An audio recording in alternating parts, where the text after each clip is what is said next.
Une bonne femme est calme. Une bonne femme a la maîtrise de soi. Une bonne femme est douce. Une bonne femme est patiente.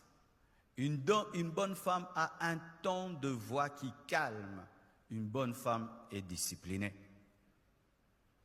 La Bible nous dit que lorsque Anne la prophétesse avait perdu son mari, elle avait décidé de servir Dieu dans le jeûne et la prière. C'était vraiment une vie de discipline. Et Anne est un exemple de maîtrise de soi. Le Seigneur lui avait demandé, après son mariage, de se consacrer à lui. Et jusqu'à sa mort, cette femme s'est consacrée au jeûne et à la prière. Une femme qui ne se maîtrise pas, qui ne maîtrise pas son corps, qui ne maîtrise pas ses pulsions sexuelles, qui ne maîtrise pas sa langue, qui ne maîtrise pas sa colère, est une mauvaise femme. Quand tu es en colère, tu te comportes comment? Quand ton corps te dérange et tu brûles et que tu traverses une période d'ovulation, comment tu te comportes? Il y a des sœurs en Christ, quand elles passent par l'ovulation, elles deviennent païennes. L'ovulation n'est pas un démon, c'est Dieu qui vous a créé ainsi. Et quand tu es rempli du Saint-Esprit, pendant que tu traverses ta mauvaise période, tu dois avoir la discipline. Il y a des sœurs qui sont consacrées en fonction de leurs hormones. Quand les hormones dérangent, elle devient impudique. Quand les hormones se calment, elle a la crainte de Dieu. Ta crainte de Dieu n'est pas par le Saint-Esprit. Ça dépend de ton corps. Alléluia.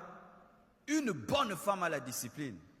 Car, mes frères et sœurs, imaginez un grand homme qui épouse une femme qui n'a pas la discipline de son corps. Et un jour, tu entends, elle est tombée avec le jardinier, elle est tombée avec le chauffeur. Quelle honte! Quelle honte! Toutes ces femmes que vous entendez, qui commettent des scandales, manquent la discipline. Anne était disciplinée, consacrée à Dieu, dans le jeûne et dans la prière, jusqu'à sa vieillesse. Une femme n'est pas agitée. Agitée comme un enfant. Tu es turbulente comme un garçon. Agitée comme un garçon. C'est pourquoi le port des pantalons des femmes, des fois, les fait oublier qu'elles sont des femmes. Elle est calme, elle a la maîtrise de soi, la douceur. Une bonne femme est douce. Je remarque des fois que lorsque nous n'arrivons pas vers le caractère du Saint-Esprit, nous présentons souvent une raison. Moi, je suis comme ça, c'est ma manière d'être. Non, quand le Saint-Esprit vient dans ta vie, il te transforme. Quand Jésus vient dans ta vie, il te transforme. Si tu étais une femme qui parlait bizarrement, qui parlait durement, qui réagissait brusquement, le Saint-Esprit dans ta vie te donne la douceur, te remplit de patience et te donne un ton de voix calme.